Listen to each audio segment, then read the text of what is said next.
이번 시간에는 우리가 저주를 왜 하면 안 되는지에 대해서 생각해 보도록 하겠습니다. 저주라는 것은 우리가 말의 힘이라고 부릅니다. 그러니까 우리가 사회 현상을 다룰 때 한 대상을 놓고 비난을 하면서 그 사람을 저주하는 것을 볼 수가 있습니다. 저주라는 것은 다른 것이 아니라 그 사람이 잘 안 됐으면 하는 그러한 마음을 가지고 있는 것입니다.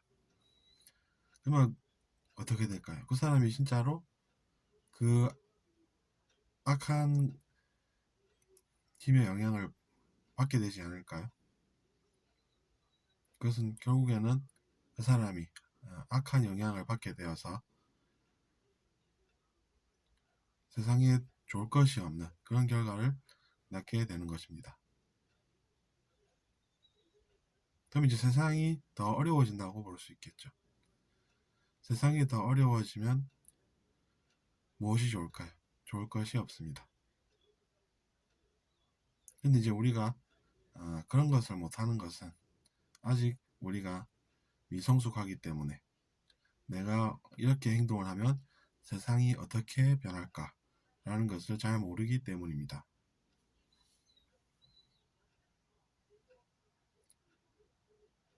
그래서 우리는 적당한 선이라는 것을 알아야 합니다.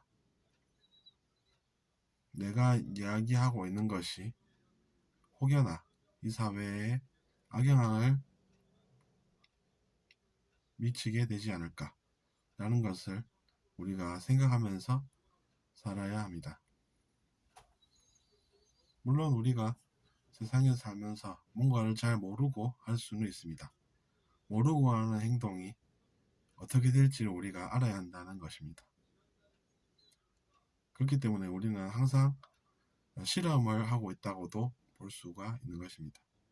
우리가 우리의 인생을 살면서 내가 이렇게 행동을 하면 어떠한 결과가 나와서 나는 어떤 결론을 얻을까 라고 생각할 수가 있다는 얘기입니다.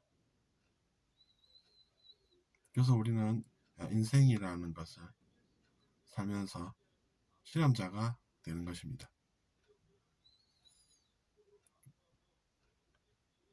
그 전에는 우리가 또 가설도 세우게 되겠죠. 그러면 그 인생이라는 실험에 있어서 타인은 어떤 존재일까요? 타인은 나의 인생이라는 실험에 있어서 어떠한 역할을 맡게 됩니다. 내가 하는 실험에 타인이 없었더라면 그 실험이 제대로 이루어졌을까요? 그건 그렇지가 않습니다. 그렇기 때문에 세상에는 나 아닌 다른 무언가도 있어야 한다는 이야기입니다. 그런 것들이 있기 때문에 우리가 실험도 할 수가 있게 되는 것이죠. 근데 어쨌거나 우리가 말의 힘이라는 것은 그렇게 이제 세상에 악영향을 미칠 수가 있다는 것입니다. 그러니까 우리가 말을 할 때 내가 지금 하고 있는 말이 혹시나 그것이 저주가 되어서 그것이 악의 힘이 되지 않을까라는 것을 알아야 한다는 이야기입니다. 우리가 알지 못한다라고 하면 생각이라도 하면서 사는 노력이 필요한 것입니다.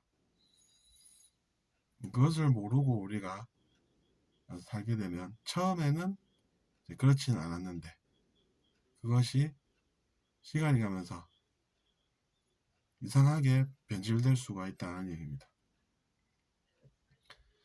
그래서 우리는 항상 초심을 떠올린다라고도 이야기를 하는 것입니다. 처음에는 순수하게 시작을 했었는데 그것이 시간이 가면서 변질이 되었다고 하면 우리는 무엇을 해야 할까요? 그래서 우리는 슬프게 생각할 수도 있을 것입니다. 하지만 그 시간 또한 우리가 좀 더 성숙해지는 데 있어서 밑거름이 될 수가 있습니다. 그래서 우리가 다시 마음을 다잡는 그러한 계기가 되면 어떨까라는 생각을 하게 됩니다. 들어주셔서 감사합니다.